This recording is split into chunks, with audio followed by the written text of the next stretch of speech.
ప్రధాని నరేంద్ర మోడీ, ఉత్తరప్రదేశ్ ముఖ్యమంత్రి యోగి ఆదిత్యనాథ్ అర్ధరాత్రి నడిరోడ్డుపై కనిపించారు. రోడ్డుపై తనిఖీలు చేస్తున్న ఫోటోలను ప్రధాని మోడీ షేర్ చేశారు. ఇంతకీ అంత అర్ధరాత్రి పూట రోడ్డుపై తనిఖీలు చేయాల్సిన అవసరం ప్రధానికి, యూపీ సీఎంకు ఎందుకు వచ్చింది? అసలు ఇది ఎక్కడ జరిగింది? దీని వెనుక ఉన్న కారణమేంటి? అనే విషయాలు ఈ స్టోరీలో చూద్దాం. ప్రధానమంత్రి నరేంద్ర మోడీ ప్రస్తుతం ఉత్తరప్రదేశ్ లో పర్యటిస్తున్నారు. గుజరాత్ పర్యటనలో తీరిక లేకుండా గడిపిన ప్రధాని మోడీ ఆ వెంటనే వారణాసికి చేరుకున్నారు. గురువారం రాత్రి తన సొంత నియోజకవర్గం అయిన వారణాసి చేరుకున్న ప్రధాని మోడీ స్థానికంగా ఇటీవల చేపట్టిన అభివృద్ధి పనులను పరిశీలించారు. ఈ సందర్భంగానే కొత్తగా నిర్మించిన శివపూర్, ఫుల్వరియా, లఖరతారా మార్గును అర్ధరాత్రి 11 గంటలకు తనిఖీలు చేశారు. ఆ సమయంలో ప్రధాని వెంట యూపీ సీఎం యోగి ఆదిత్యనాథ్ కూడా ఉన్నారు. ఇందుకు సంబంధించిన ఫోటోలను ప్రధాని మోడీ సోషల్ మీడియాలో పంచుకోవడంతో అవి తెగ వైరల్ గా మారాయి. ఎయిర్పోర్ట్, లక్నో, అజంగఢ్, ఘాజీపూర్ వైపు వెళ్లాలనుకునే వారికి దక్షిణ భాగంలో నివసిస్తున్న సుమారు 5 లక్షల మంది ప్రజలకు ఇది చాలా ఉపయోగకరంగా ఉంటుందని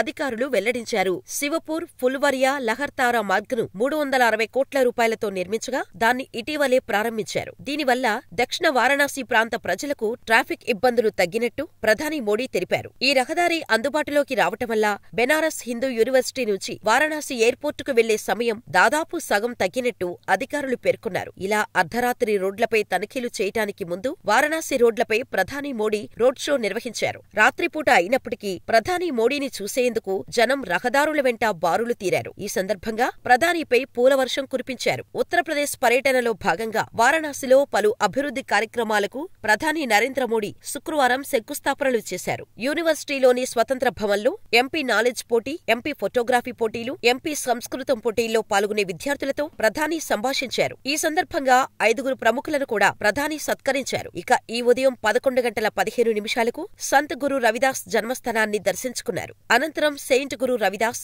647వ జయంతి వేడుకల్లో పాల్గొన్నారు. ఈ క్రమంలోనే గురువారం అర్ధరాత్రి ప్రధాని ఒక ట్వీట్ చేశారు. కాశీకి చేరుకున్నప్పుడు శివపూర్, ఫుల్వారియా, లహర్తారా రహదారిని పరిశీలించాను. ఈ ప్రాజెక్టు ఇటీవల ప్రారంభించబడింది. నగరం దక్షిణ ప్రాంత ప్రజలకు చాలా ఉపయోగకరంగా ఉంది అని ఆ ట్వీట్లో ప్రధాని మోడీ తెలిపారు. అంతకుముందు యూపీ సీఎం యోగి ఆదిత్యనాథ్ కూడా ఒక ట్వీట్ చేశారు. అభివృద్ధి చెందిన భారతదేశం సంకల్పాన్ని సాకారం చేయటానికి ప్రధాని నరేంద్ర మోడీ దృఢ సంకల్పంతో పనిచేస్తున్నారని తెలిపారు. అదే క్రమంలో 13,000 కోట్ల రూపాయలకు పైగా విలువైన వివిధ ప్రజా సంక్షేమ అభివృద్ధి కార్యక్రమాలను కానుకగా ఇచ్చేందుకు ప్రధాని మోడీ వారణాసికి విచ్చేస్తున్నారని పేర్కొన్నారు. ఈ వీడియోపై అప్డేట్స్ కోసం మన ఛానల్ని సబ్స్క్రైబ్ చేసుకోండి.